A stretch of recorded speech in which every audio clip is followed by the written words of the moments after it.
None of that could ever make me leave. Every time I look into your eyes, I see it. You're all I need. Every time I get a bit inside, I feel it.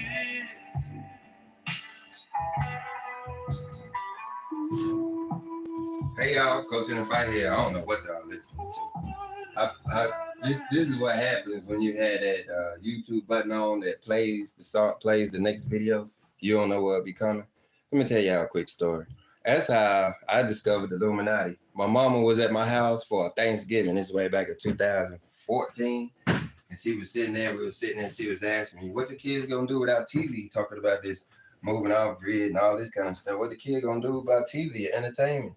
I said, Mom, we got that covered. We got Hulu, we got YouTube, we got Netflix. I had subscriptions to all of that at the time. I was sitting there flipping through the thing, showing her, I had to put the smart TV, how they could watch anything they wanted, and how it was even better because they didn't have to wait till this favorite show came on. They can get it anytime they want. So I put on a show, something about, I don't remember what. But anyway, as my mom and I sat there talking on the couch and the YouTube was playing in the background, this thing started talking about demons. Now, at the time, I was new to it. The only demons existed on TVs, in the movies. And so, but this dude, what was his name? Y'all done heard of him. He the dude, he's a Caucasian guy. He got a lot of hair for Caucasians. Normally, they keep their hair a little, they don't let their hair go out that long. So he got a lot of hair. And he's very sarcastic. I can't remember his name. If y'all know who I'm talking about, put it down in the comment section. But anyway, he was talking about the fallen angels and all that. And I had never, even though I had read Enoch twice, I had never realized what he was talking about. And he went on to talk about the Illuminati. And so that's what happens when you had that button going. Some of y'all discovered my video like that. Just popped up, like, YouTube brought it to you. I don't have that button pushed. No. I like to control what I'm going to see. So that was you was hearing. I don't know what that song was. Let me back it up to the song that I started listening to. I just heard this about 3 hours ago. I might get in trouble for playing it. I don't know. So that's why you listen to the lives, because you never know when the video is going to be restricted in certain areas because of copyrights. And I'm not trying to take their copyright or anything. I'm actually trying to let you guys hip to these artists. I just heard about them 5 hours ago. I ain't in the money and all of that kind of stuff, so I don't know proper protocols and all of that. So I'll let them, they're going to add commercials and all they do. So, I don't like commercials either. But, it's that's YouTube, that's a business, and y'all got to follow the rules. But, so this may be the only time you hear it, unless you go to a channel called Tate Tapat. In Hebrew, it will be Ted or Tab, Aleph, Tab. We ain't got no E's. So it make a Tate. So the first 4 letters are Tate. It ain't got no spaces in it, T-A-T-E. And then he goes on to T-O-P-O-T-E. So it's Tet. We ain't got no O's in it. That would be a Y. So T-Y, Pehe, proper name Pehe. Y'all call it Pehe or something. But it's Y-Tet. So it's T-A-T-E-P. Sorry. T-A-T-E-T-O-P-O-T.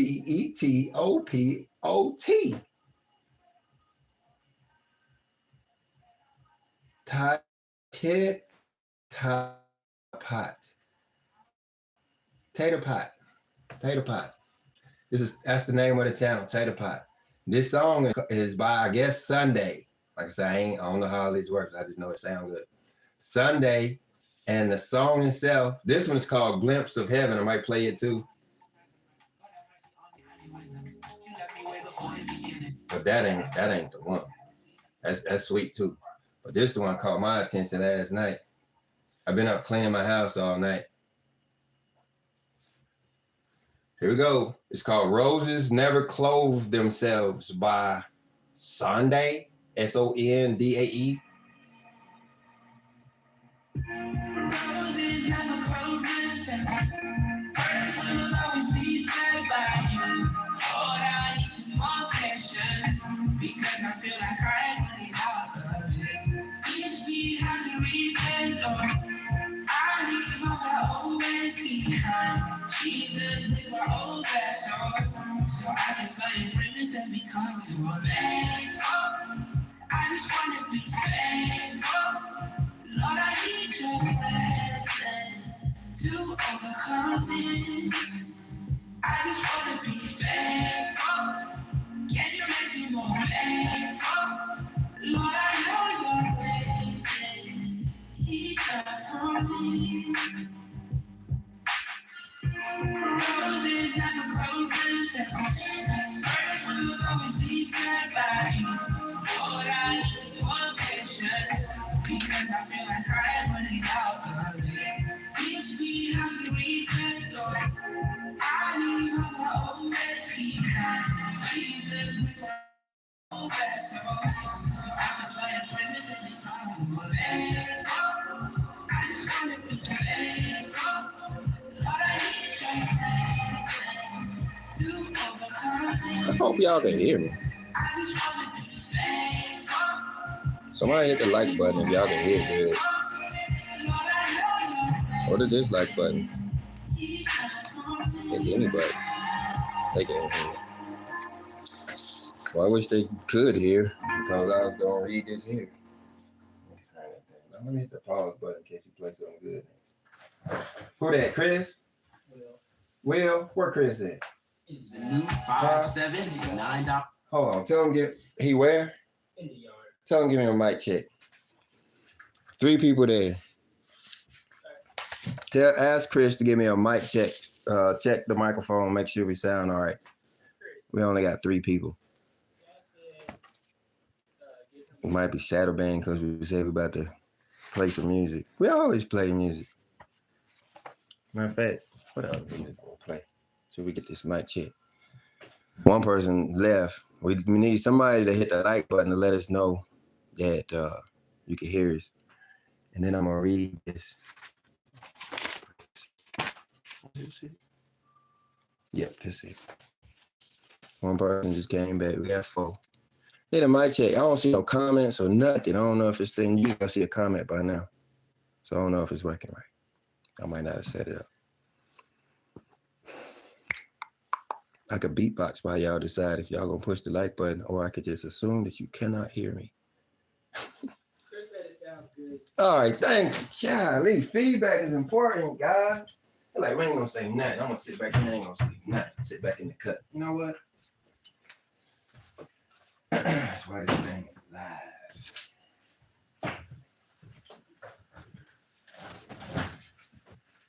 What you got, son? Which one you like?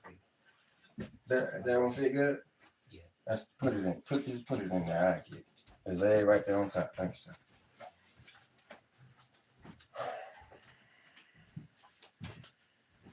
When you go back out there, tell Chris to put a comment up because that thing don't seem to. Oh, there he gets. Hey, Aurum Faber. Good afternoon, Coach. Good afternoon, Chris. All right, thank you. All right, re-roll. All right, this is something that I had planned to read to you guys a little while ago, but I am a little nervous reading. But the thing is, I'm going to talk about why we have to do it this way. And I suggest you guys subscribe to the channel called In the Fight, which is In the Fight 2, YouTube.com/In the Fight 2. Because we're going to carry all this mess over there. We wanted to go live at last night, but some of you like to sleep and we didn't want to disturb you, think it was, something important and you needed to wake up and you want to interrupt your sleep. But we had that going on a lot. Even like now, it's like, do we need to get on and say something, But I tested my conscience on it this time I went with my conscience. I couldn't find my little lots that I usually go by. So I tested my conscience, and I got secondary confirmation when I was pushing the buttons. I may have pushed it by mistake. When the song said, you know, if you don't, it says something like, we don't have to play it because it says something like, if you don't go on there and do it, it's gonna fall flat or it ain't gonna happen. So it let me know that I had to get back in the fight. And let me tell you guys where I've been as I transition into this little letter here. It's a letter that I'm gonna read for you guys that are along this fight with you, basically. A coach's letter to his teammates, player coach letter to the teammates. I had to get to it. I lost my. Telling you guys what's been going on. All right, it's on down here on the Hillbilly Homestead. It's like everything has changed. Where before, let me just say it like this: before, one of the first and most popular songs that I have yet to actually write down on paper, because I only have really the hook goes, why is everything so hard? Y'all done heard me sing that before. Why must everything be so hard? I don't remember. I don't remember it now because now it's changed. Everything is easy. Whereas that song, everything was difficult. Now everything is easy. And that's what's been going on. Water pumps, diesel motors, flywheels, inventions.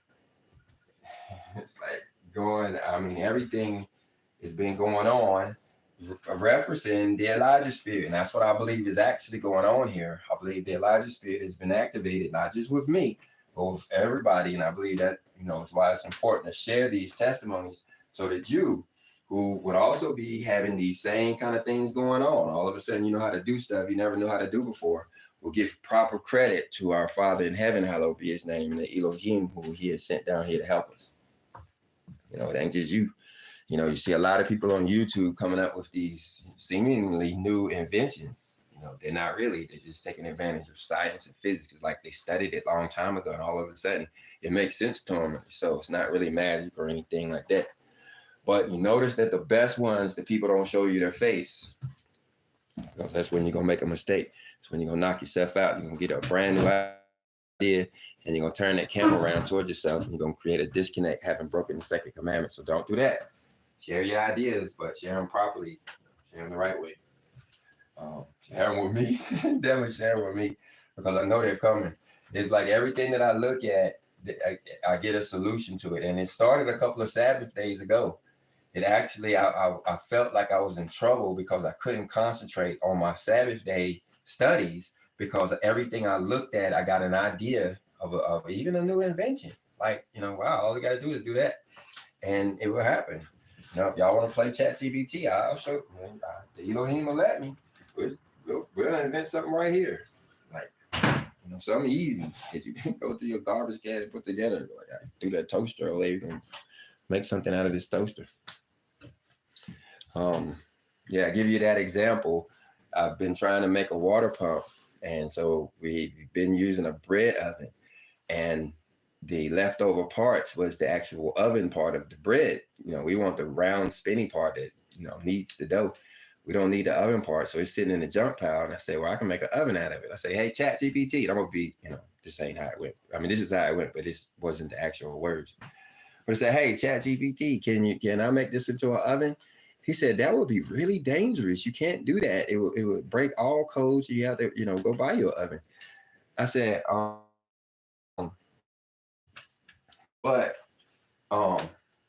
got a this degree and a that degree, and I done did this and that, and I'm sure it'd be all right? He said, no. He said, no, you'll burn your house down and everything. I said, well, what if I encased it into a clay oven? A clay oven is when it's basically surrounded in clay. He immediately said, that's the most brilliant, inventive idea ever. He went from, you're going to burn your house down, to, we need to be selling this at Walmart. And so it's been that kind of way for, like I said, about 2 weeks.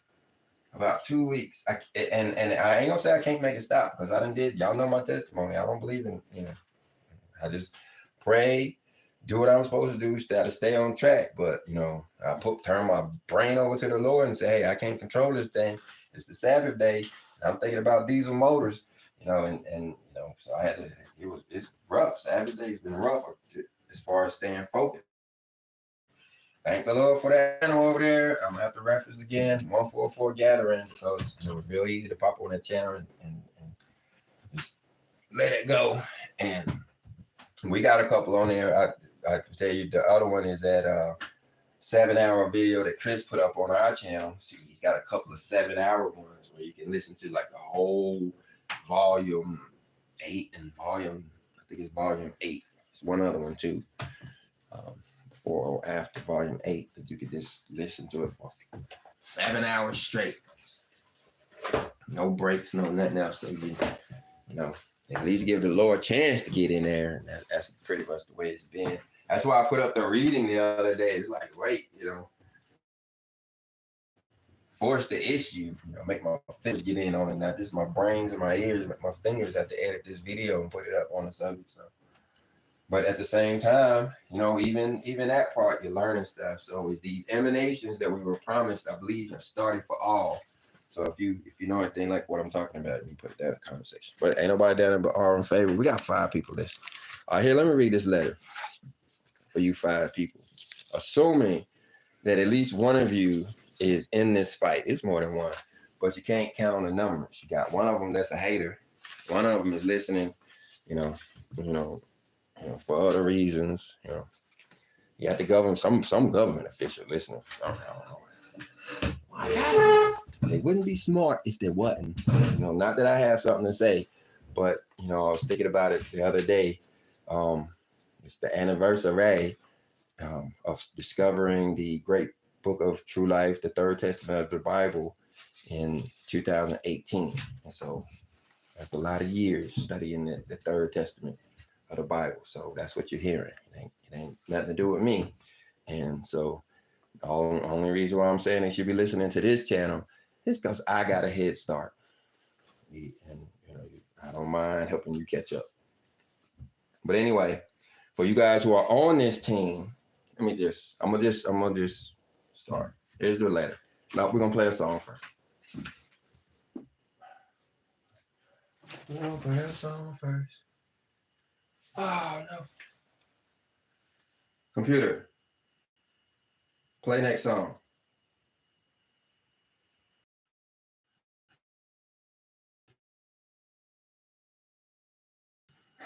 Y'all heard the favorite one. That one you heard. What he's saying is that roses never clothe themselves. Like you hear about the flowers don't have to worry about clothes. And so that's his reference to that. And he says roses never clothe themselves. And then he says birds will always be fed by you. And then he says, I need more patience. So he's singing that. He is absolutely singing it. There it is. Y'all don't want to hear it again. No feedback. On the Django says it's all in the blood in the name of Yahweh Shahwa. Yahweh is salvation. Let me get that name right. Name of Yahweh Shahwa. Yep. Thing is, Saron, you're missing the end. And I'm not taking anything away from your understanding of our Father's name, but the only difference in having the N at the end of his name is the action part. If you miss that, you may think your only responsibility in all of this is to, watch it on YouTube or watch it on TV, when you actually have a responsibility to take action and do something.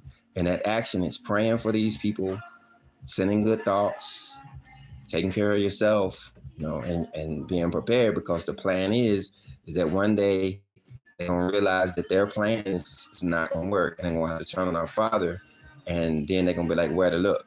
And hopefully you'll be that light that they'll shine in that darkness. But it requires action. And if you only understand his name as, Yahweh Shai, or Yahweh Shawan, or how would you say it? How do you say it commonly? Yahweh Shai. Yeah, Yahweh Shai. So if you only understand him, Yahweh Shai, I think that's the right sentence.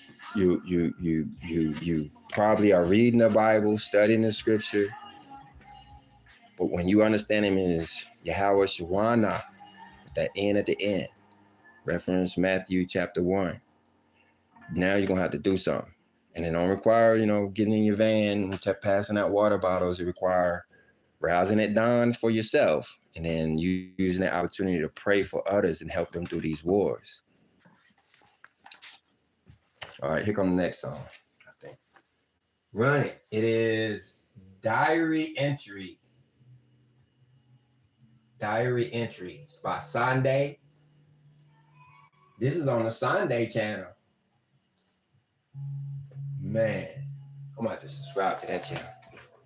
Sometimes I feel like saying goodbye, but my time has not yet come. No, my time has not yet come. No, my time. Lord Jesus, can you give me the eyes to see everything you've done? Show me everything you've done. There will come a day when I'll be with you. Until then, Lord, have me. I tend to run into the solitude, but rather you're with me. Time flies in circles, I go round and round. Blue skies, blue heavens, and the holy ground. Hold my heart, you're the biggest treasure I found. Jesus, sometimes I feel like saying goodbye, but my time has not yet come. No, my time has not yet come. No, my time. Lord Jesus, can you give me the eyes to see everything you've done? Show me everything you've done. Sometimes I feel like saying goodbye, but my time has not yet come. No, my time has not yet come. No, my time. Lord Jesus, can you give me the eyes to see everything you've done? Show me everything you've done.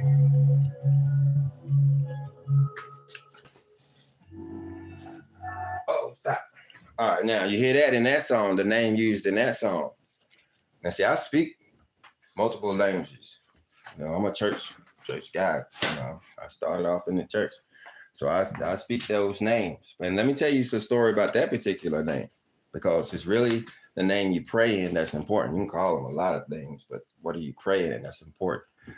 But as far as verbally using these names, there was one time when I was running my mouth like I do, but it was in a situation that was about to get me in trouble on a basketball court. Some of you guys remember this story. But it was a prison basketball court. I'm one of them dudes that had to go to prison for all of this. So I was there on the basketball court as they were deciding my fate. I was there in a Supermax jail, the super de dupe max, because like I said, it was deciding where I was going to go. But we did get a time to go out there and play basketball. And so I was out there on the basketball court, and I am from the basketball capital of the United States. Pause for a minute. I'm going to say it again. Norfolk, West Virginia is the AA basketball capital of the United States. Still to this day. They did it when I was a kid, broke the records, and nobody broke it since. 8 straight championships, if you want to try. But it is AA. So anyway, so I was on, and I wasn't never good enough to make the team except for JV. And so I was on the court running my mouth. Because one thing I learned early is to shoot, move, communicate. And that communicate is important. So I was running my mouth at the top of the point. And we won like 3 straight. And then this squad came on with a different attitude and taught me the definition of what they call prison ball, where you go down there and you catch the knee or the elbow up under the chin when you go up for the layup kind of ball. And when I realized this was going on, I huddled the team up and I said, look, if they do this again, we just going to put the ball down and walk away. That was the dumbest idea in the world, because that's what happened. We get up to play, we running, we get ready to run a pick and knock my boy down. I got the ball. I said, that's it. I said, y'all got it. Y'all won. I put the ball down. I rolled my finger up like I said, let's go. And my whole squad got to leaving, but the other team had different intentions, and they got on me. But I was still running my mouth because I didn't play basketball. I missed the MMA boat. That's the one I wanted to catch. Mixed martial arts. I caught the karate boat, but I really was in the fight. So I was running my mouth. And plus, he was stocky, but he was short. So I knew he was going to try to go down low and all that kind of stuff. That's how they do. But anyway, so I'm running my mouth like I'm ready. Yeah, we can change the sport. We ain't got to play basketball. We can play chess. We can sit tussle up all your own. Yada, yada, yada. And then he said, okay, here's the plan. Let's go under the steps. Let's go through the door right there and under the steps, and we're going to bang it out. I thought about it. That's the only place where there are no cameras here in this super maximum security prison, and that's where he want to go fight. Me by myself, I don't know none of these people's names. Not one of them. Not one of them name can I call. He got him and his 3 buddies looking all mean, mugging at me, talking about he want to go under this concrete steps and fight. Where no cameras at. That's when the bell rang off, and here's the testimony part. I immediately said, I don't want to fight. He said, too late. He didn't say it in that tone, but he was like, it's too late. He said, you surrounded, you can't go nowhere. We can straight up hit you with the what's the name right here, and it's over with. They'll never know what happened to you. We know where the camera's at, you don't. And he said, you can go, fight unfairly or whatever. We can take care of it right here. He was like, it's too late. I said, in Jesus' name, I do not want to fight. This was 1990 something. He immediately froze, looked around to his buddies, and said, let's go, and walked away. Not a word, not another word was spoken about it. One day I was sitting there at lunch because I never knew none of them's names the whole time I was in that one, because I ain't stayed there that long. I was sitting by myself at the table eating, and he came and sat at the table right in front of me and looked me square in my eyes as we sat there and ate lunch together. I didn't move, but I knew I had wholly messed up. That happened to me twice. The other time I used the word Lord instead of Jesus. He said, are you with him? And I said, no, I'm with the Lord. And thing happened. His whole countenance changed, and he was like, boys, let's go. Anyway, it's the Coach in the Fight show. We still got Tyrone down there. I appreciate the comments. At least I know you can hear me. Tyrone suffers from a syndrome that you get. I don't know the name of it. It may not have a proper name for it, but it's what happens when you lose your humility. You lose your humility. What happens when you lose your humility, when you become arrogant? Not saying he's arrogant. He's just showing symptoms. I'm speaking not directly to him, but Tyrone may come. He lives in Mississippi. He's inviting me down there. Yada, yada, yada. I think he done changed his name a few times, but he always goes by Tyrone something. But we all go through this. Every time you've read the Bible and something clicked, as if you could have been somehow related to that person. That's what was going on. Your humility is what brought you back down. I'm like, nah, I don't think I'm Elijah. I might be like Abraham, but I ain't Abraham himself. Only your humility brings you back down to that level. Tyrone doesn't have that switch. So he thinks he's Elijah. There's a lot of people like that. Everybody that says, I'm Christ, I'm this, they have humility issues. A lot of the ones who say they 144,000 too. Let's see what else he says. Psalms 149:6. Let the high praise of God be in their mouth and a two-edged sword in their hand. Then he jumps to verse 70. To execute vengeance upon the heathen and the peasant. I don't get how he did that. Why is there a 70 there? Anyway. Like I said, I appreciate the comments, and we have to take all that's coming. What it is, guys, again, we aren't really in control of ourselves as much as we think we are. The Elohim are controlling us, especially in these end times, because they need it to go down exactly like the book of Revelation, the book of Daniel, third to all the prophecies say. So nobody can just, jump out and run astray, and do it. But there's coming a day when everybody's going to go through a pole shift. A personal pole shift. The world's going to go through it. The last ones to go through it when the world goes through it. But we have years to go before that. And really what it is it boils down to the dawn. And so what could very well happen is he will wake up on one of these dawns and then he'll start to, come back down to where we at. Anyway. We got 6 people listening, 4 people like it. Let's play another song. I'm liking it. Did I hit the like button yet? I'm afraid to hit any button.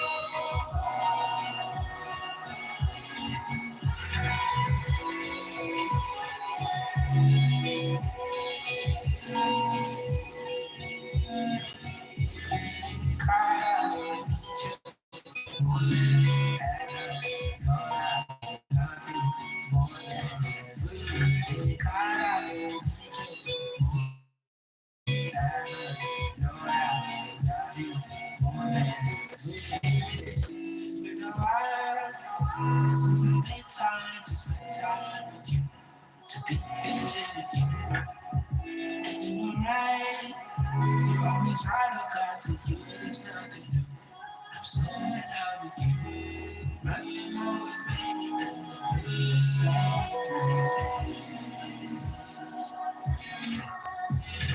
Jesus, you're the love from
All right, looks like that song is by Diary Entry. Like I said, YouTube is DJing. I'm just hitting the pause button. I don't know what they playing. But this one, More Than Everything, featuring MoFlo. Anyway. That's the thing about my channel. My channel is what they call it? Creator Commons, which means I don't get paid off none of this. Though none of it belong to me. It's just, you can have it. YouTube have it, you can have it, anybody can have it. It's like throwing it up, like free whatever. And I would suggest, especially my raggediest videos, is you go put them on your channel, clean them up, edit them down, put them. I done had people to change my words up and say I was saying something totally different, like on a Thanksgiving video, and I laughed. It's in my playlist. I got a playlist called Coach in the Fight Haters Club or something like that. But video was made. It didn't like our channel that made videos about our channel. So there's some of them pretty good. Some of them pretty good. Some of them pretty funny. Some of them are weird. Anyway, in other words, if you hear or see anything that you like on our channel, you can have it. You have it for free. If you want the clock for free, you had the clock for free. We may be slow to get the clock because we ain't a clock family. We're a hillbilly homestead family. We grow food to eat. And so we spend our days, you know, chopping wood and pumping water out of the ground and stuff like that, hunting deer and stuff like that. But we don't get that many orders. So we do say we got help wanted, but it's more than just the clock. We need a long. There's a lot of things you could do to help this effort if you so desire. But just watching the videos is enough, especially when you hit the like button. Disconnect. Not disconnect, but or the dislike button is what I meant to say. The disconnect button ain't good. How many people are listening when I say that? I'm about to read this letter. I said I was gonna read it and forget the introduction to it. Now I can't find it. What is that? Oh man. Oh, is that it? Yeah, there it is. All right, I'm gonna read it. I'm not giving it a proper introduction, and I'm gonna be pretty nervous reading it, but it's really important message for the person that the message is to. You'll know if it's you, and hopefully by the middle of it, you'll have it on and you'll realize. Come back and watch the video with the proper to bring it in. But here we go. Team, I know exactly what you're feeling right now. I'm right here with you. I've walked this road too. I felt the path of being abandoned by those I love. Those I thought would stand beside me in this journey. There have been nights when I lay in bed, wondering if it's all worth it, feeling the sting of rejection, wondering if maybe alone in this mission. Maybe some of you are feeling that way too right now. The weight of the sacrifice feels overwhelming, and I get it. Believe me, I get it. But here's what I've learned. The pain we're feeling isn't pointless. It doesn't mean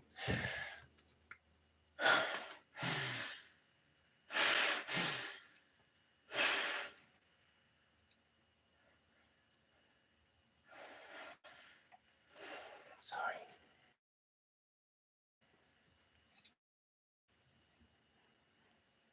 We're losing the battle.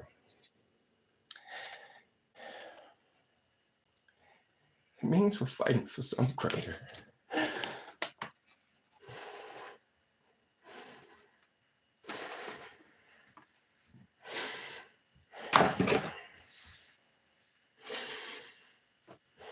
Can't even see it now. Can't read the paper. Should have made it bigger. Phone glasses don't fail me now.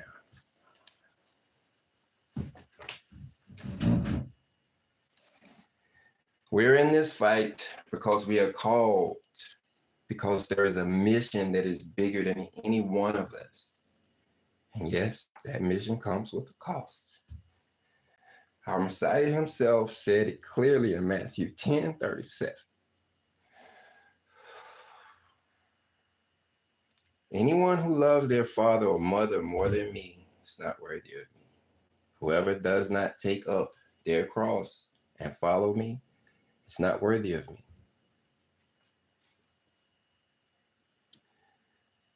I'm not here to sugarcoat it. I won't tell you this is easy, because it's not. But hear me. If we've been called to this mission, then it's worth it. We don't get to quit. The road will be hard, but the rewards will be greater than we can ever imagine. Luke 9:62 says, no one who puts his hand to the plow and looks back of God, look Half the problem, y'all, is I'm in the dark because we're having power. Well, not power issues. We got powers. Just our lights are used to low power. We have very, very low wattage light bulbs. And move closer to the light. This is a coach to the team, player coach. So I'm just the guy who know the schedule. I know where the equipment at. Some of it, you gotta have your own glove. But, I got a few extra bats if you ain't got one on that dude. But I gotta hit too. I gotta swing too. I strike out too. I hit a few home runs too.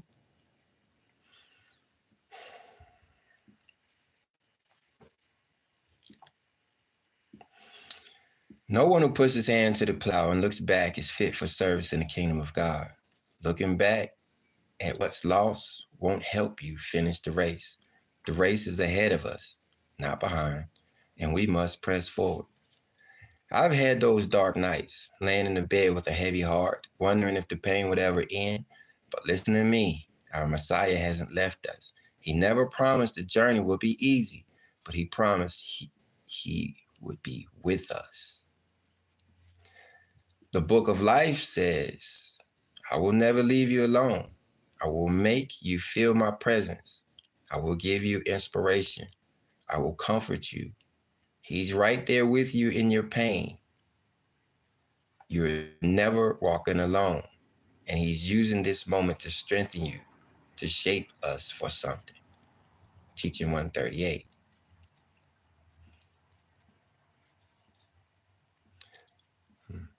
To shape us for something greater. I didn't finish it. Teaching 159 tells us, you will feel the balm of my love at your side as you walk for the salvation of souls. He's not just standing beside us. He's walking through the fire with us. That's why we can keep going, no matter what. I know some of you feel like the loss is too much to bear.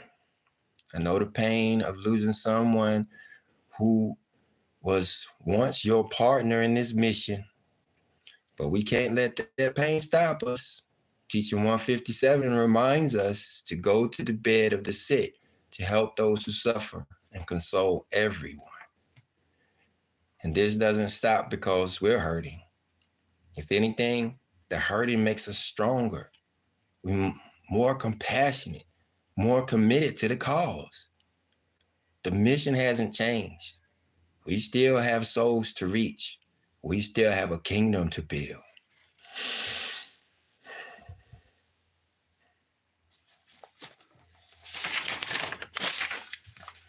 We're in this together.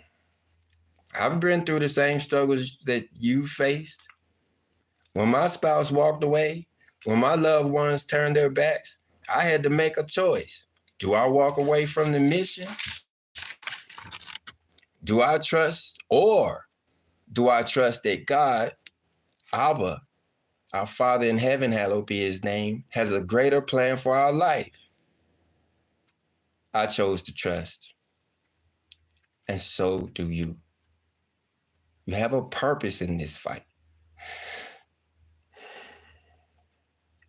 You've been called to something bigger than the pain of the present. You've been chosen for this moment.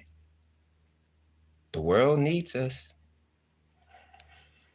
And listen to this. Teaching 321 says that we are surrounded by legions of angels, of beings who are here to help us, to guard us, and to guide us. We are not alone. And when we press forward, we keep our eyes on the mission.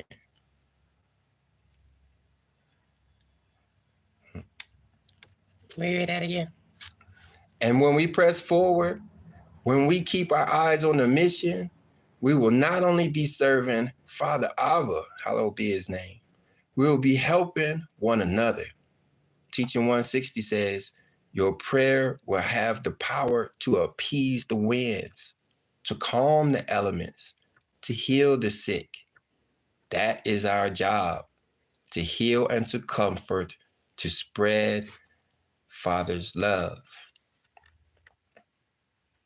Here's what I need you to do. Stay in the fight. Stay faithful to the mission. The pain you feel right now, hold on to it. Let it fuel you. Let it deepen your compassion, your commitment, your desire to serve. And remember, this isn't just about us. It's about those who still need to hear the good news. Our Messiah was abandoned by his closest followers. He felt the sting of betrayal. He felt the sting of betrayal, but he never gave up. We must do the same thing. We're not just in this for ourselves. We're in this for the world. Keep your heart open. Keep your hands ready to serve and keep moving forward. You're not alone. And this mission, it's worth it. So let's keep fighting together. We got this.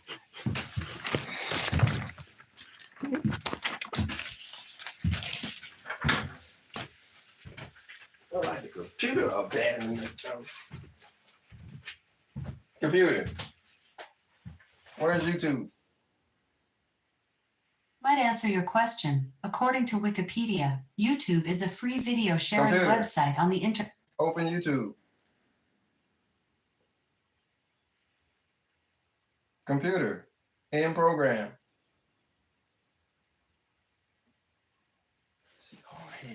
Computer, open ChatGPT. Hello, I am a chat robot powered by ChatGPT. Do you want to get started now? Yes. Not really, want to but chat the about? other thing. Let's invent something. Sounds exciting. What kind of invention are you thinking about? It Well, could be a gadget, a service, or something completely different. I've already been working on energy sources from natural things like gravity, magnetic fields, and stuff like that. But I'm live on YouTube with my channel here, and I'm trying to prove that the Elohim is working with us, and we can invent something brand new right here on live. Sounds intriguing. Tapping into natural energy sources is a fascinating area of research. How do you plan to demonstrate this connection with the Illuminati during your live stream? And what specific invention do you have in mind to showcase? Well, I'm going to feed the information into you, and you'll tell me if it works and if it's actually something that the world would benefit from. What was the second question? Here to help brainstorm and provide feedback. Please share your ideas or information, and we can discuss whether it might be beneficial for the All right, world. what was the one today? What do you have in mind? What was the one today?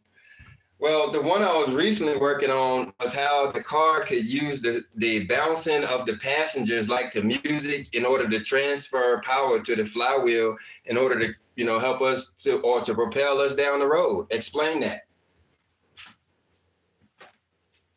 It's a creative idea. The concept of converting the kinetic energy produced by passengers' movements, like bouncing to music, into usable energy for a car's flywheel is intriguing. Here's how it could work. 1.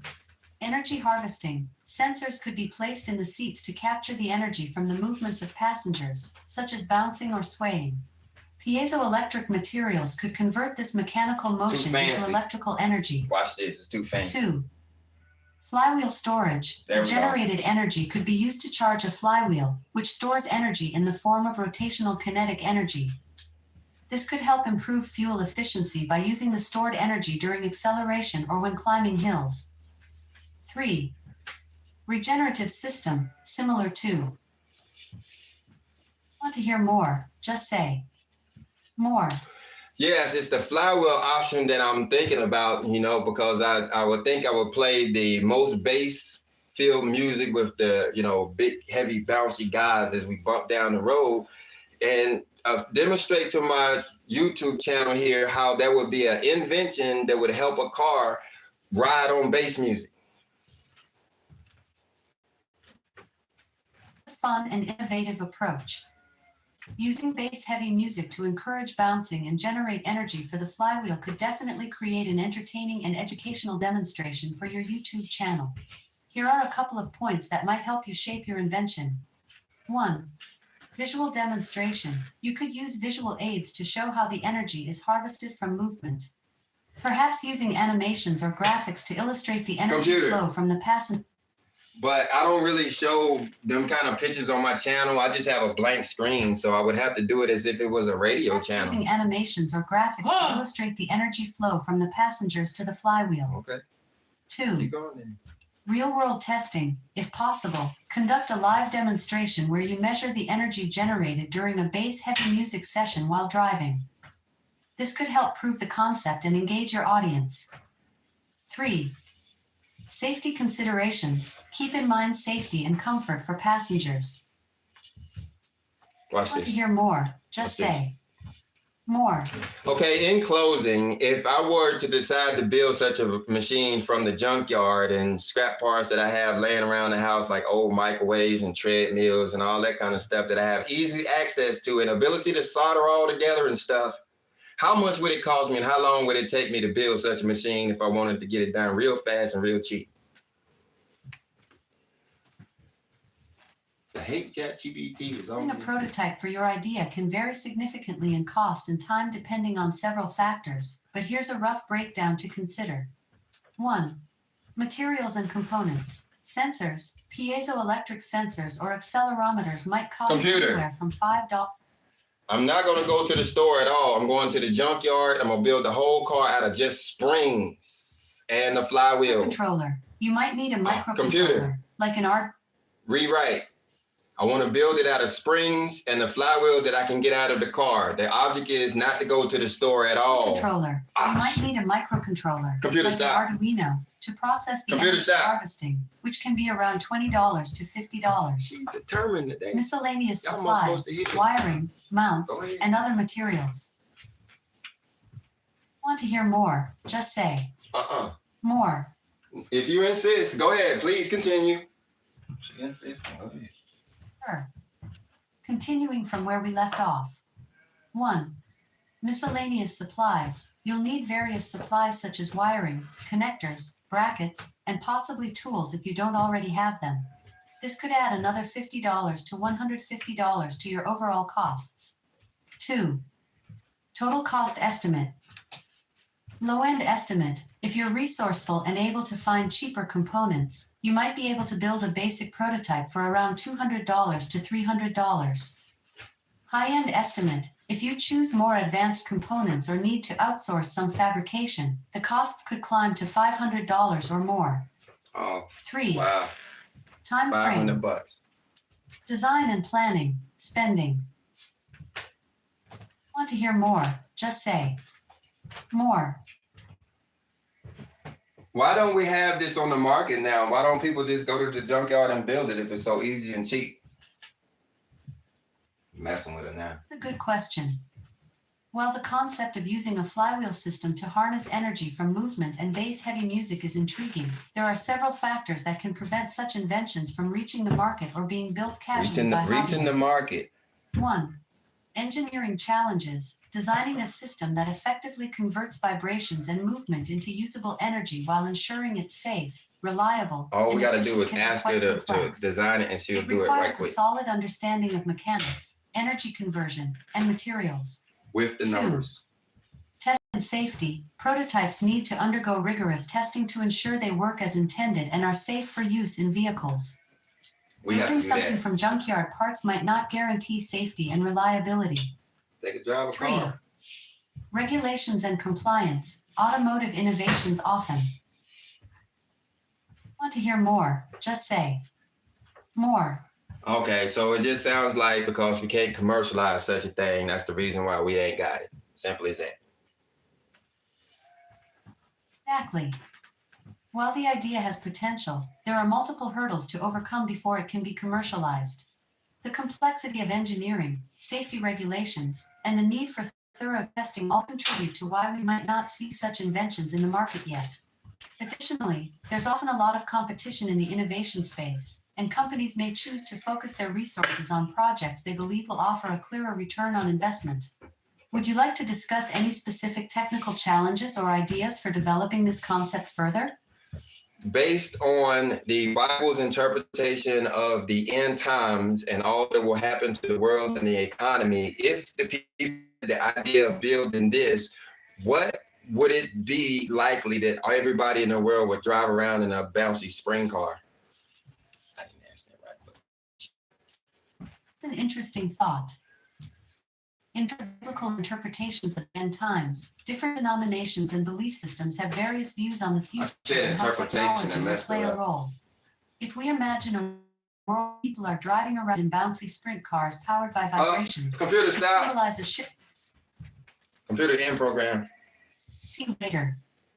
I said I messed up word. She thought I said sprint, so she was gonna change everything up and mess it up. But anyway, just like that, just thinking of stuff. It's been like that with anything and everything. The idea, the Lord is giving ideas, emanations. What's that?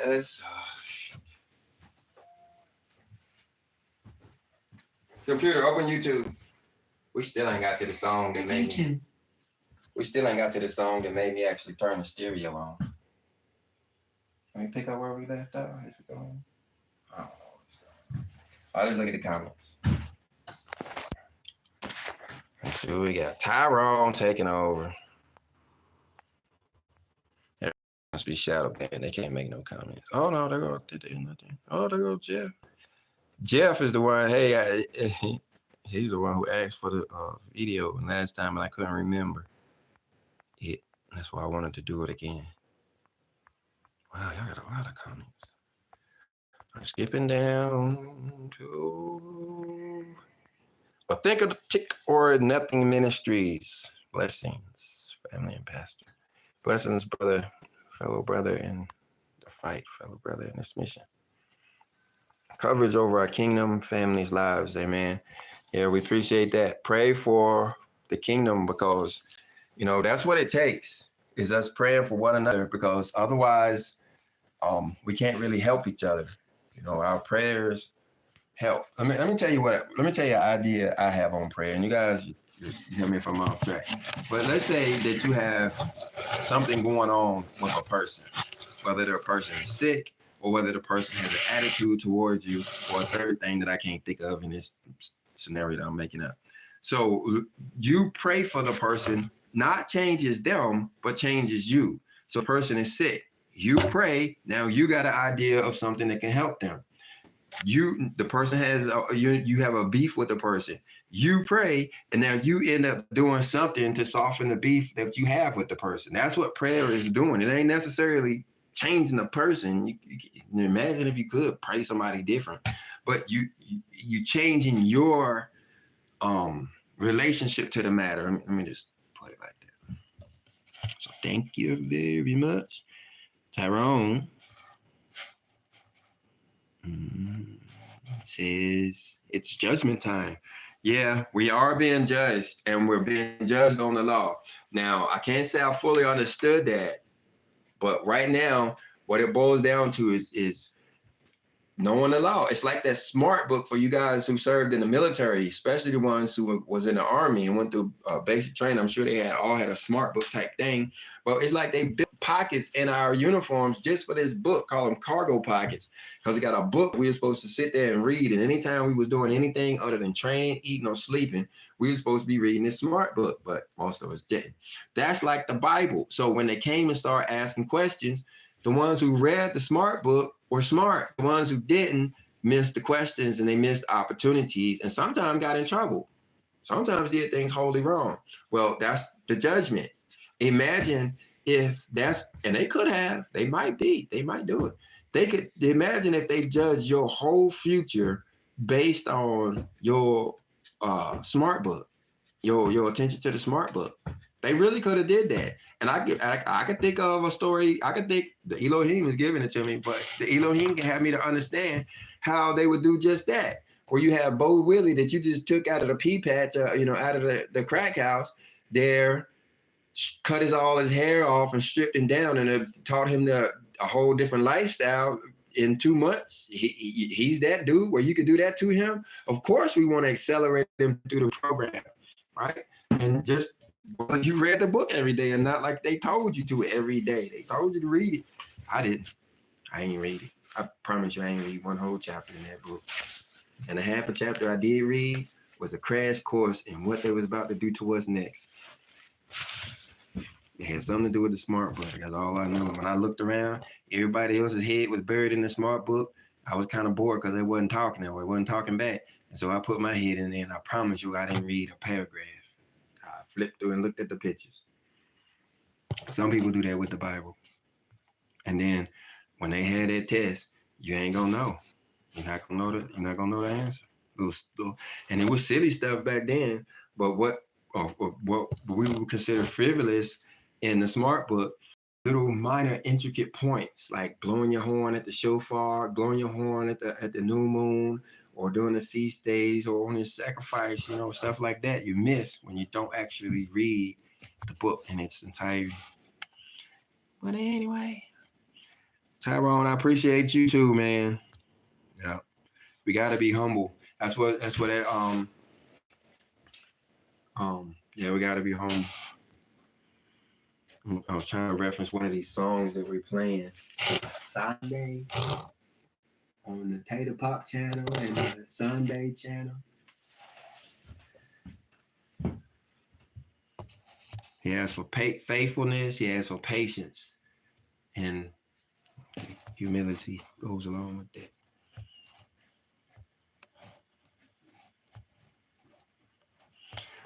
Royal Princes of the Most High, y'all. Says Shalom, Coach and family. Appreciate you out there. How's the weather out there? Yeah, anytime there's a storm coming, guys, you can control the weather. I have a wind chime by accident. Somebody put it up. It ain't mine. I ain't moved it, but I can hear it. That's my point. And when it starts to chime too much, I start praying, and it's just that easy. And I ain't praying for myself. I'm praying for me, because I know if I'm getting that little bit of wind, somebody somewhere got a strong wind. Somebody somewhere got a strong wind. And so you start praying for those individuals, during the time. And it works. You can control the wind, just like the Messiah did and told us to do. You do have the ability to control the weather. And it actually is our responsibility to do just that. All right, let's see. Can we play one more song? One more. We, Bobby. Let's go start over. Don't start over. We can't hear that one again. My wife said I play songs all night. That's why when I woke up, I played that song all. Well, I was playing other music, but when I heard it, I played it like 10 times in a row. I lost my place. I probably don't want to hear no more. I just want to be faithful. Can you make me more? Oh yeah, you do, because he landed me right on it. I was about to abandon it. No, that's the first one. That's the first one. Welcome to the Coach and the Fight Show. We are impromptu. Why? Because we believe in letting the Lord lead. If I write out a script like I wrote that letter, I wanted to jump in and intercede in that letter. I promise you about 4 times. Wherever you go, wherever you stay.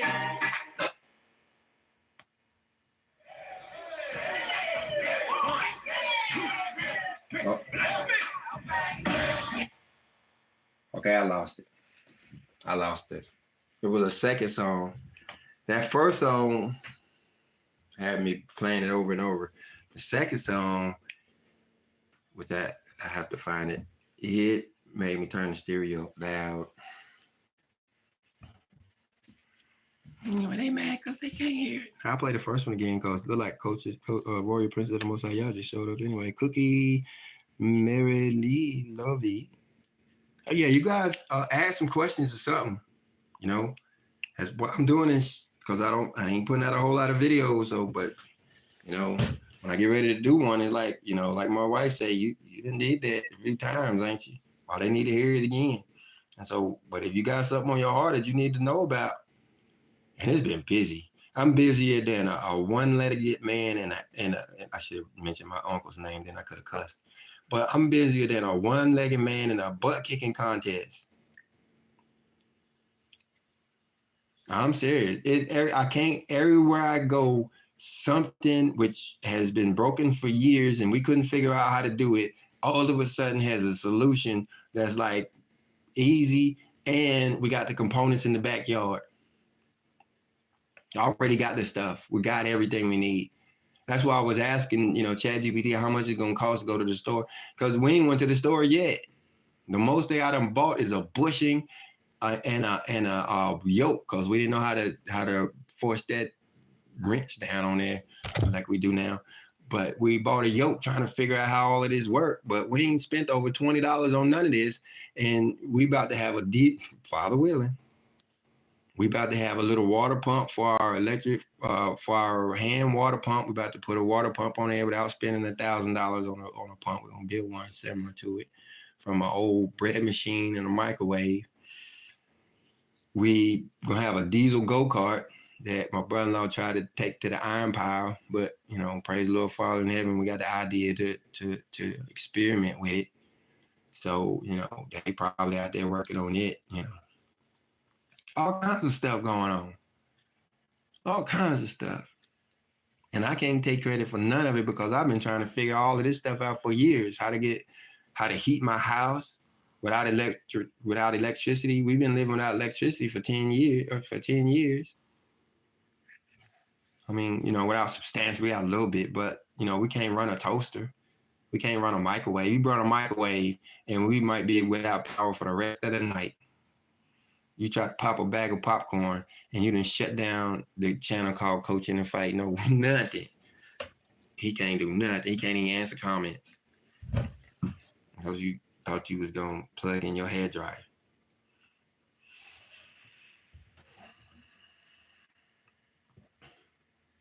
But he told us to share this lifestyle. Some of you guys are going with it. You living in RVs. Every one of you guys, where your wife at? Bump your wife. Bump your wife. Yeah, bump her. Hey, listen to this, wife. Wife, listen to this. Every one of you that's living in that old raggedy house, and I'm gonna put it down. I'm talking to the ones who do. There's a reason for that. He's teaching you how to be resourceful and how to do stuff, because the whole world gonna be in a raggedy house in a minute. But imagine that dude that's in the air-conditioned brick house, what he gonna be like when his crumble. Well, if you're already living in a cardboard box downtown, imagine when your box crumble. Okay, which one of y'all gonna be, you know, thinking about that popcorn in that microwave?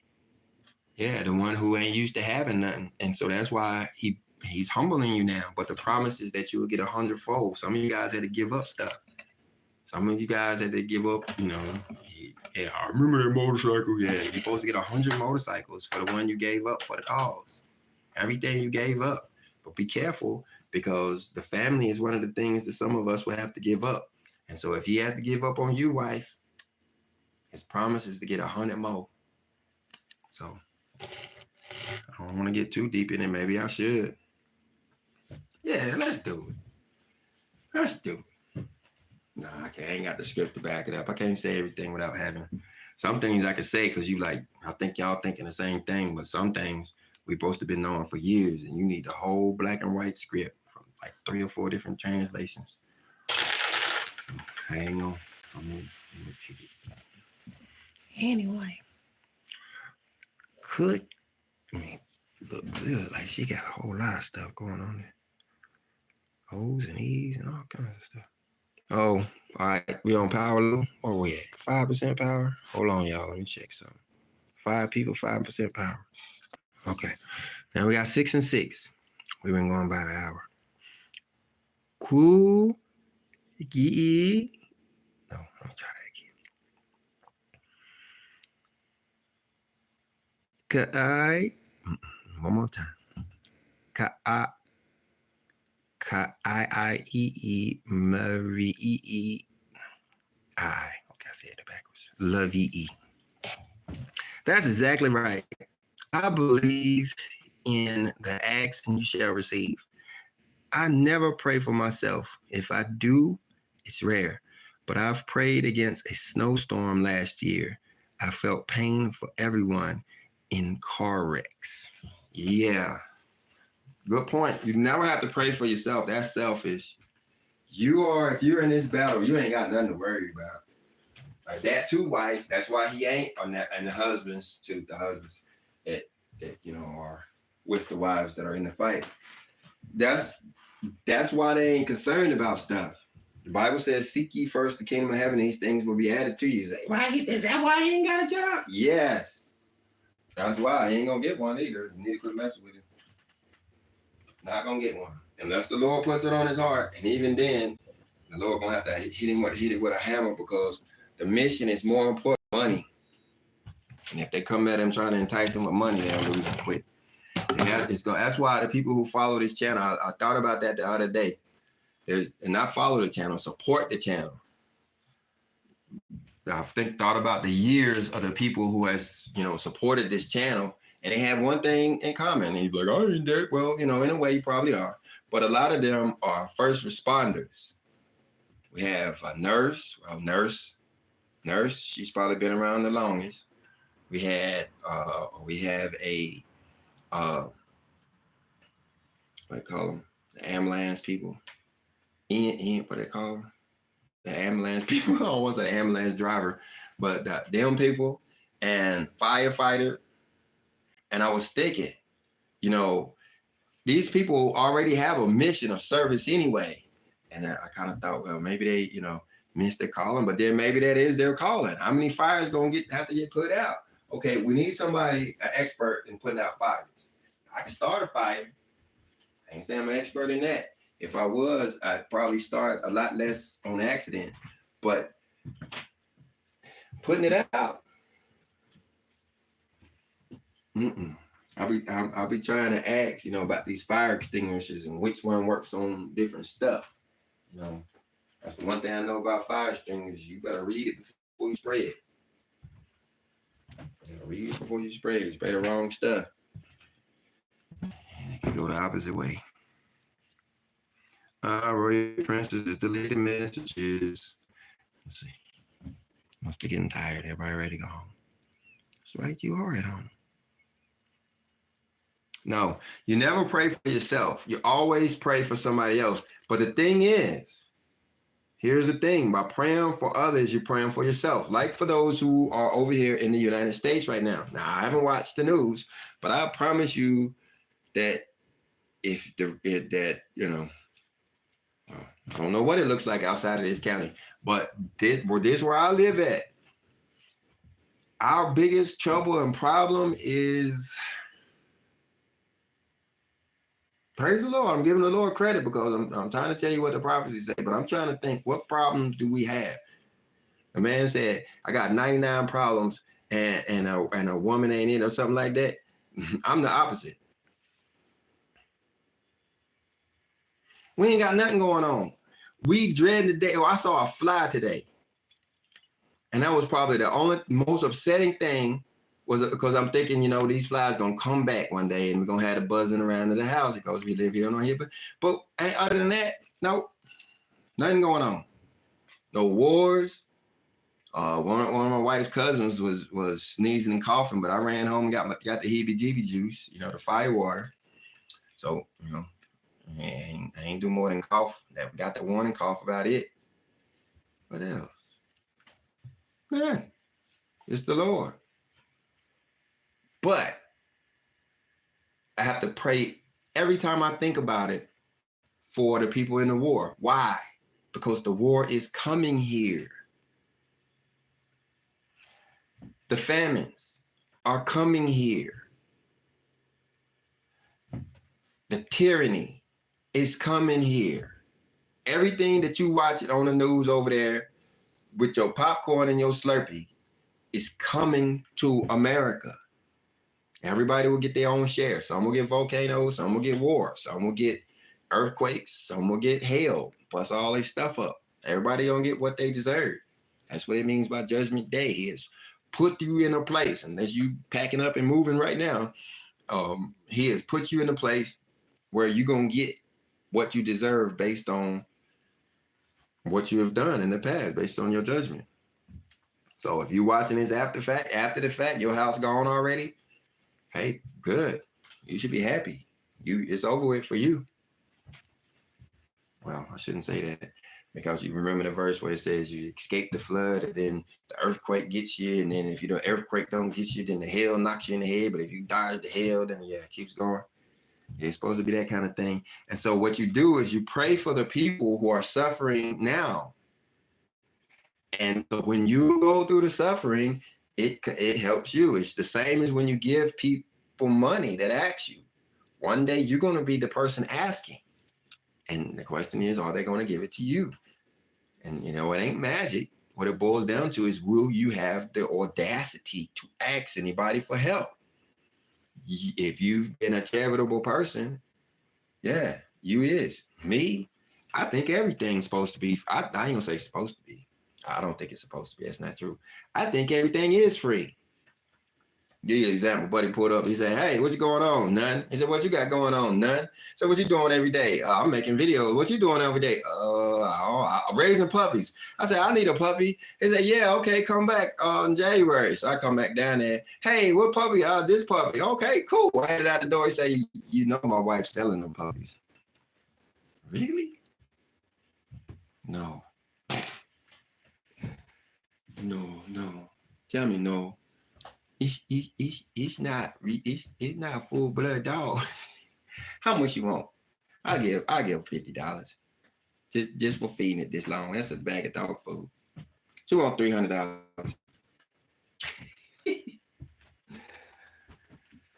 What kind of breed of dog you say the mama was? Cause she ain't look like much pit bull color except the brown and white, but it don't look like it. She want $300. I thought dogs were gonna be free, but I got that attitude. Anyways, I got like one dude that I gotta go back to his house and ask him, was you selling that? Cause he asked me in a way, hey, you want that? Yeah, I want that. Sure. Hey, boys, load it up. I never asked him how much he wanted for it, so I might have snowed him. But he knows where I live if I did. I think everything's free. Why? Because I give away stuff. I give away stuff. Folk come on my house. Ooh, that's nice. 50-50 chance they're going to take it with them. And so when I come to your house and you say you want that, I ain't reaching in my pocket unless I look under there and there's a price tag under there, and then I probably ain't going to ask no more questions. I'm just looking. I'm just browsing. I think everything's free.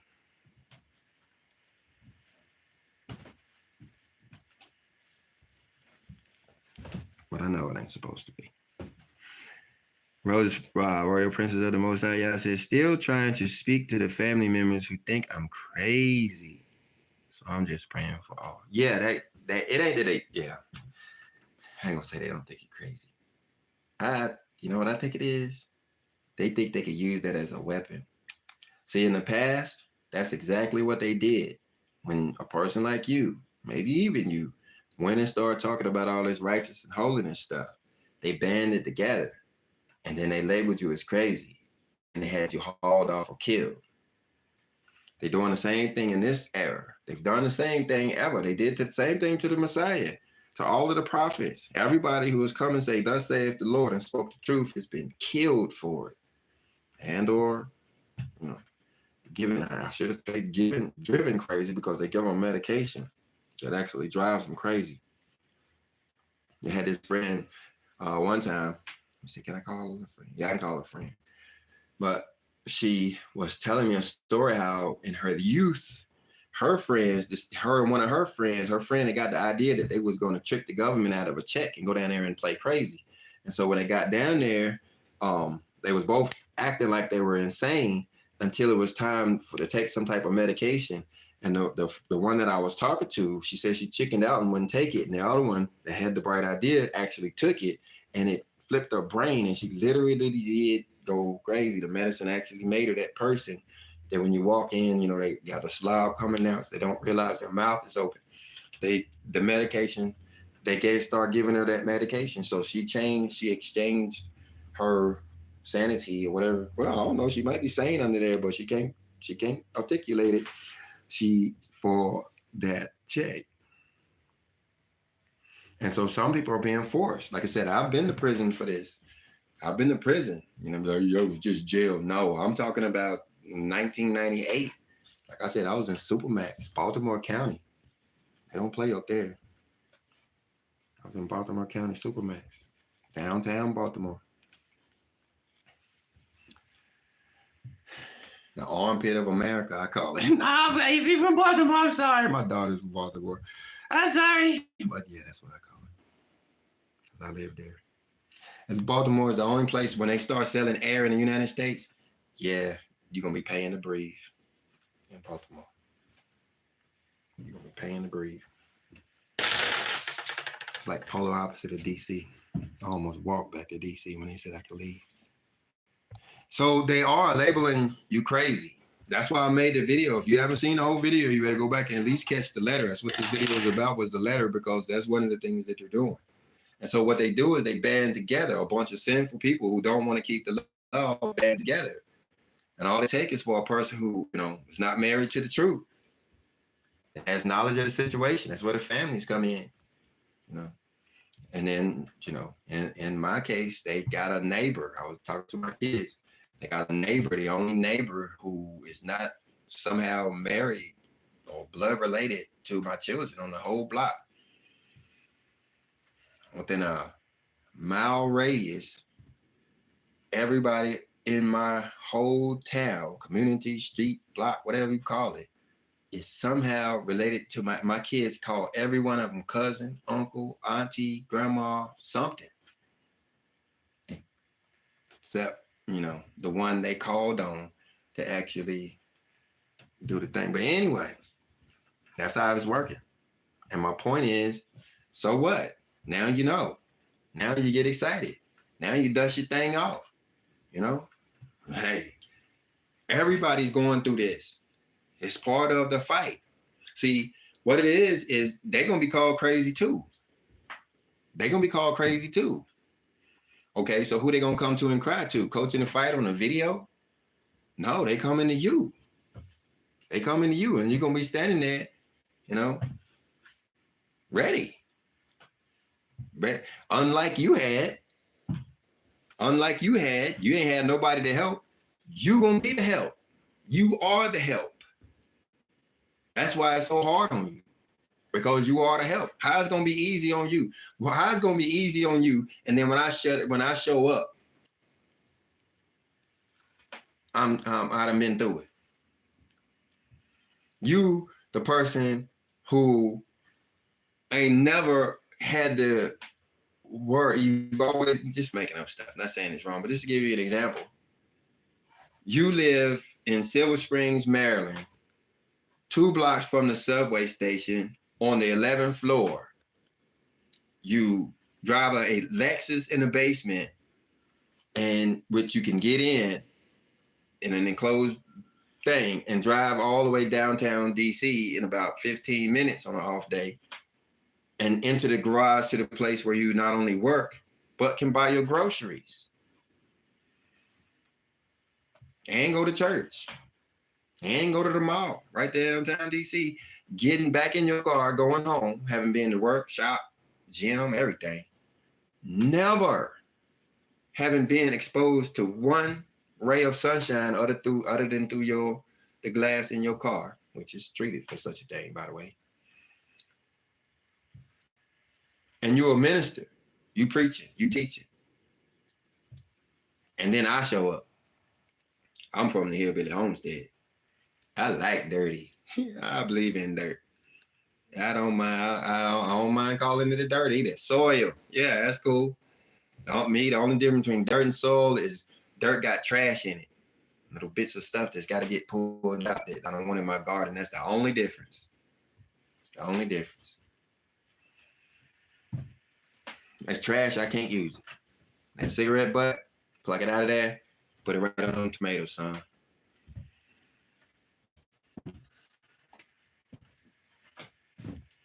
So But the problem is, I want to be clean like you. What you gonna tell me? Go take a bath? Go buy some clothes?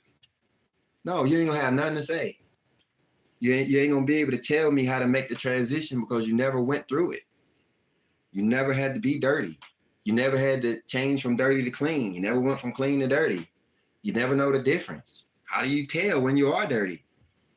You don't know. You don't know what dirty is. You ain't never been dirty. So you actually wouldn't be able to help me. When I show up and say, hey, that's nice, man. I want to live clean like you. You're going to give me some silly advice. You're gonna sit there arrogantly sounding all smart and, well, not sounding. You're going to think you smart and wise as you give me the dumbest advice I've ever heard of. Hey, yeah, go down to Walmart on the white sale and buy all the sheets, yeah. I'm like, what? I thought you was going to tell me how to clean the ones I got. What? Clean the ones you got? You're not going to make sense. That's why you got to go through this hardship. ChatGPT helped me put that letter together. Y'all know. But I told her what to say. I told her what to say. I am in this fight. Every aspect of the world. Every aspect of the word. Good, bad, and indifferent. I try not to tell you guys the bad so much because, like I said, it sounds like I'm crying. And plus, but the script say, if I don't tell you and you go through it and then you look back and I got that look on my face like I knew it the whole time, they say you're going to blame me. And I'm putting two and two together. They like, what, because I ain't telling? Well, let me tell you, the most important thing is you need to be rising at dawn. Right now, that's all you could do daily. If you do Bible studies, devotions, that's cute. That's nice to talk about when you're among your friends. But if you ain't doing it at dawn, you wasting your time. The guy that went to the bathroom at dawn and thought about the Lord while he was sitting there splashing in the bathroom is better off. His day gonna be better off than yours. You woke up at 9 o'clock and had 2-hour session. His day is controlled because it's all about dawn.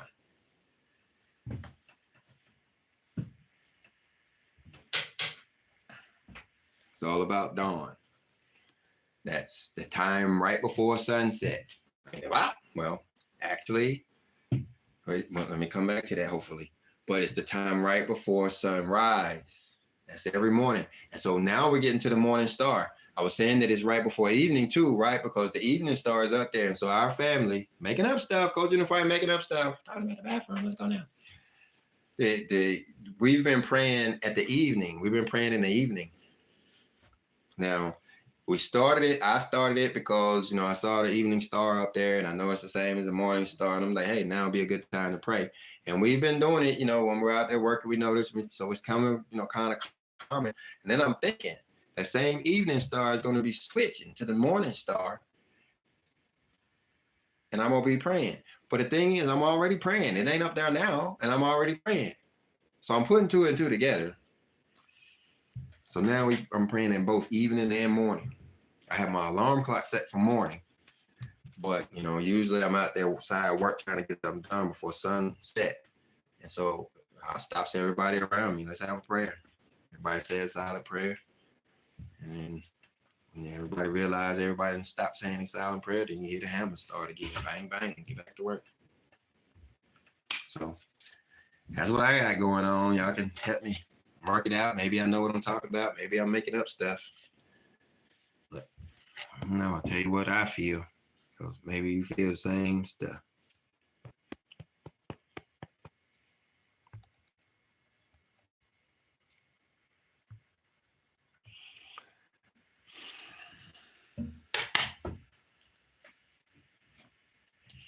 The thing about it, this all sounds odd to them because they were always taught to avoid the law. They were always taught to not to Judaize stuff, not to be, they use that word negatively, Judaize. I use it proudly. Yeah, I Judaize everything. Okay. And so that means to do the opposite. Like the Sabbath day, when they tell you don't Judaize a day, they saying go to work, eat, cook dinner, mow the grass, do everything opposite. If you don't, then you're doing wrong. So we've been taught that from day one at church. We didn't make it up. They taught us that from day one. So here you had one person in 50,000. One person in 50,000. They're saying, hey, we supposed to be doing the law when they trying to get their Christmas and stuff together. Yeah. And so they think that way. But it's gonna happen to them too. Because what will happen is they too will rise at dawn. They too will get a connection to our Father, whether it's the daily dawn, whether it's the annual dawn, or the new moon dawn, or the dawn of the new era. You better pray they catch the dawn of the new era. But one day they will get the same as you. They will feel the same way you do. That's why I said that 2 in the house against 3. Well, one day it's just you, the next may be one of your children stand alongside you, but it'll still be others that are in opposition. But one day we all get it. One day we all get it. But then what will happen is once we get these emanations, like I was talking about at the beginning of the video, you'll do something or they'll do something to break the law. And once they do something to break the law, that's going to create a barrier, just like they have now, just like we have now, just like humanity has now. It'll create that same barrier that's there. Now, so you'll have certain people who are feeling this, hey, it's great to serve the Lord and do what it say. They will be just like they are now, only having a taste of what you're talking about for a short time, will be back to their animalistic carnal state that Paul talked about. And so, whereas now, you just running your mouth. After this event we're talking about, you're going to have power. You're going to be doing stuff. You're going to be inventing stuff. You're going to be making up stuff. And to them who wants to stay with the same old, this is what it's been like, we don't need to change nothing attitude, are going to try to marginalize you. And I'm getting this out of order. I was thinking about this the other day. Marginalize you, gaslight you. What's the other one where they just make you just throw it down yourself? Let me tell you, I come up with these inventions, but let me tell you how they work. First, they say, I don't understand. It don't make no sense. So then you go through the whole process of explaining, this is what a flywheel is, this is what a capacitor is, this is what energy is, this is how your lights work and all of that. Then you get them to the point where they can almost grasp the concept. And then they're like, oh, that's too hard. It'll never work. You never can do that. Why don't NASA work on that? If anybody could have did it, it would have been done already. Then you break it down and say, well, they already did it. You got this component in this thing and this component in that. They just never put the 3 together, It's like, oh, that's dangerous. Oh, no, that's dangerous. No, don't try that. No, we can't. No, stop. No, that's dangerous. So then you think, no, that ain't dangerous. I got this handled. Ohm's law. It's physics. It's not dangerous. It's physics. Then it's like, I got this. I've been working on this. Then it goes to the next level. Well, everybody does it. It's probably no need for you to work on it. Somebody else's. It's probably already exists. And even if they don't, they'll probably get around to it. What do we need that for anyway? What useful is it? The world? Okay, but that's the world. What does it care for me? Okay. Then, if you are able to still keep carrying that thing after all of that, it just keeps going. Just keeps going to the point where, you can't do it. Everybody got it. Nobody needs it. Then you get to the point nobody helps you with it. Then you get to the point where, they help you with it to mess up. Hey, come in and help me. And 5 minutes later, where's my screwdriver? I don't know.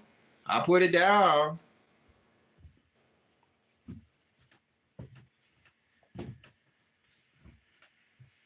I was telling my kid today, it's like I have no flywheel. It's like I'm magnetically coupled, however that works. You know how that little motor in there, in the electric motor, when you try to turn it, it turns in little bursts. It'll turn and it jumps like the magnet's holding it. And so that's the way it is for me. I'm trying to go forward, but I don't have a flywheel, so I can only go one magnet at a time. Boom, one magnet stop me. I get away from one magnet over here, think I'm going somewhere, but the next one jerks me stopped. Thing is, I got those that are turning me backwards too, right? So I might make 3 steps, clicks forward, But then I might go 2 clicks back and I'm forced because I have no flywheel. If I had a flywheel, all I would have to do is keep it going in the same motion and nobody would stop me. So I'm waiting on the Lord to give me my flywheel. I don't know what it's going to look like. But all I need is a constant push. Not me personally. I'm pushing. I swear. I don't swear. But find a better way to put it. I am pushing. Just say it like it is. Like I say, sometimes it's 3 against 2, 2 against 3. And you have to overcome the resistance. So give me a flywheel. I think this car may be a flywheel. Some gonna be a flywheel. I thought the clock was gonna be a flywheel at one point, but it wasn't. It wasn't big enough. Wasn't big enough. Nobody understands it. It's too hard. And why do we need it anyway? I don't need 2 clocks. I gotta go to work using the other clock and I don't know how to bit.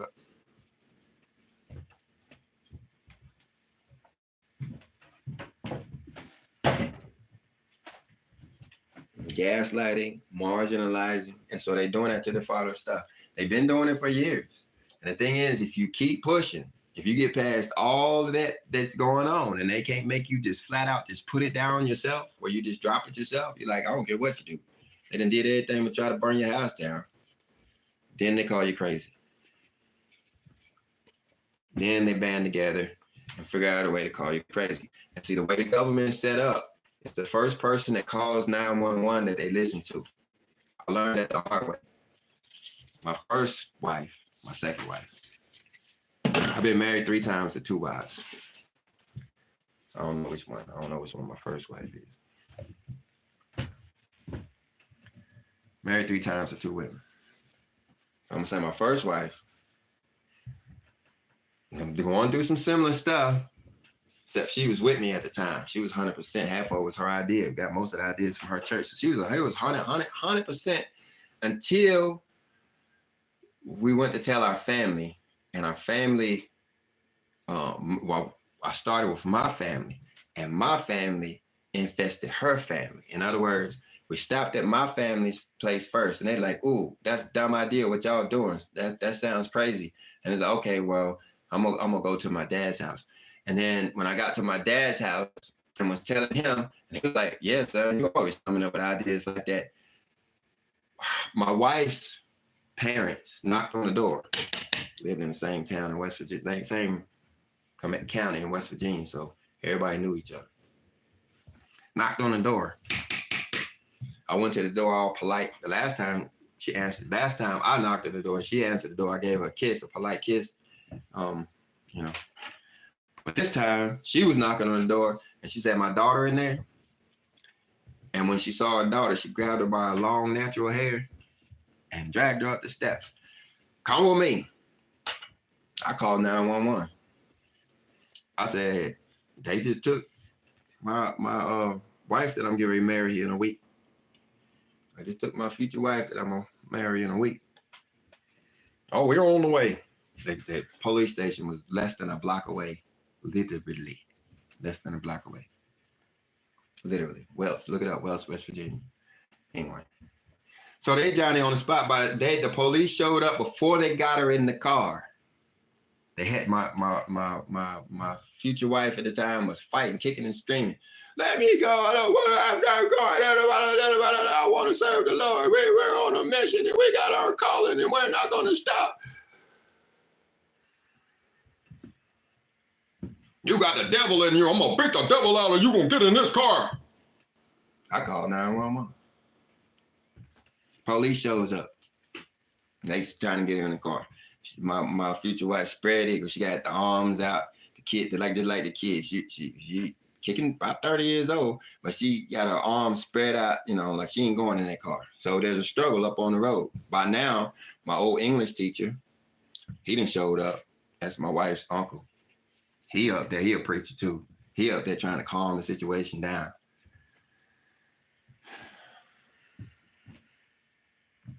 Police comes down there and talks to me.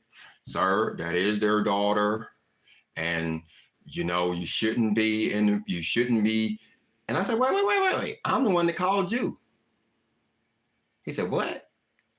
I said, yeah, I called 911. So it's me, him, and my dad standing there right by my dad's doorstep. Because my dad, he calm as a cucumber. He ain't flinch.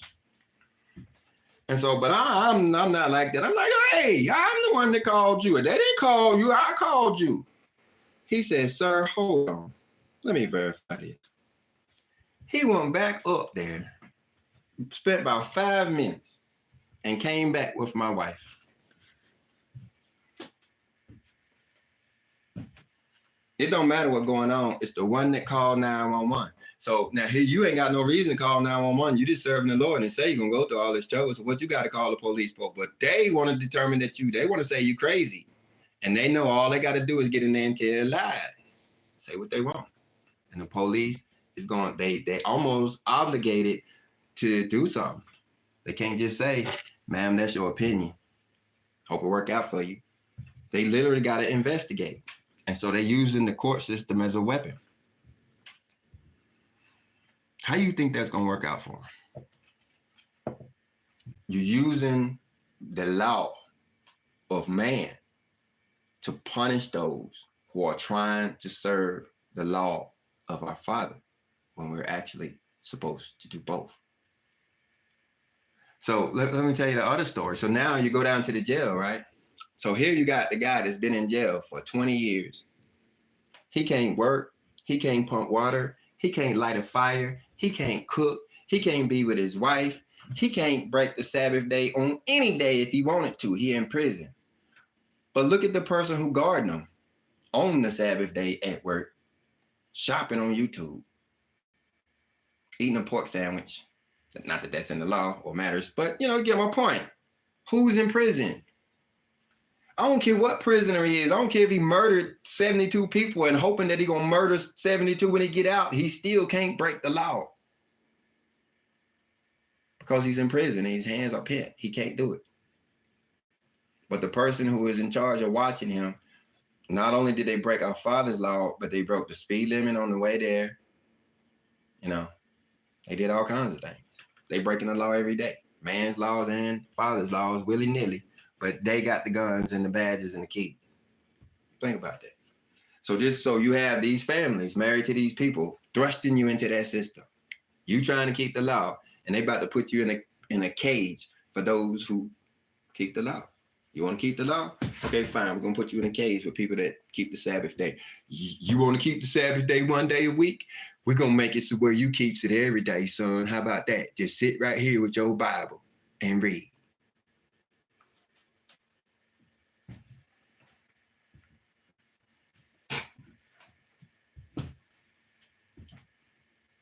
How you think that's going to work out for them?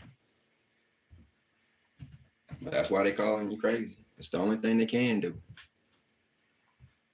The only thing they can do. Can't say you're a thief. What I done stole. Can't say you're a murderer. Where the body's at. Can't say you're an adulterer. Where's she at?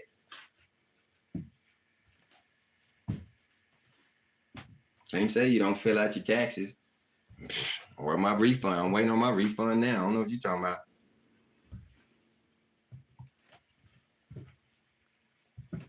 Can't say you're riding around without car insurance. I'll be damned. I had to hitchhike to Walmart and ride my bike. I don't know what you're talking about. I couldn't afford car insurance. I keeps the law. What they gonna say? Other than you crazy. But what does the Bible say? The Bible says peculiar. I am peculiar. And separated, meaning different. You call that crazy? What they say about you? If you think that's crazy, what they say about you? I thought we was all supposed to be different. Thought we was all supposed to be holy. But you think it's crazy, worth calling the whole police or taking the person or canceling the person. What they say about you? How you think it work out for them? I know I'm running my mouth, but I don't get to make many videos these days. And even the ones I make, videos, it take for you guys to watch a 7-minute video could take 8 hours to make. You know them videos. I ain't saying all of them. I can make a quick ChatGPT video now, but I'm talking about the ones with the verses and the multiple books and one from the Apocrypha all the way back to the Dead Sea Scrolls and back up to the Third Testament. Not that it's work, it's easy, it's fun, but it's time. These, one day, Lord willing, I'm gonna come in and like that letter, I'm gonna edit it real nice, take out as much crying as I can, and put it up as another video. And a lot of people will watch it. Whereas there's 5 people right now, there will be 500 people watching that video. And half the work's already done. So that's why I do them. That's why I do it this way. But I need you guys to subscribe to the other channel. In the Fight. In the Fight 2. But if you go to YouTube /In the Fight 2. Because this channel is YouTube /In the Fight. So if you just put in INTHATFIGHT, you'll get this channel. But if you say YouTube /INTHATFIGHT 2, you'll get my new channel. Thing about the new channel is that's all I'm gonna do is repost old videos, edit them out, edit all the errors, edit all the stuff, then put a good title and a good thumbnail and a good description and all of that stuff and polish them little things, and then go live. See if you guys got anything y'all need to be talking about, because I have to have feedback. I work on feedback. If nobody's saying anything, I ain't got nothing to say personally. If I come up with something new, I definitely come over here and say, but ain't nothing new. All we doing is getting an understanding of the old at this point. That's important. That's really important. So I'll come over here and share some understandings that I'm getting. But I don't know what you guys want or need. Tell me. So I have live sessions where daily I'm already setting up the studio /laboratory in there now.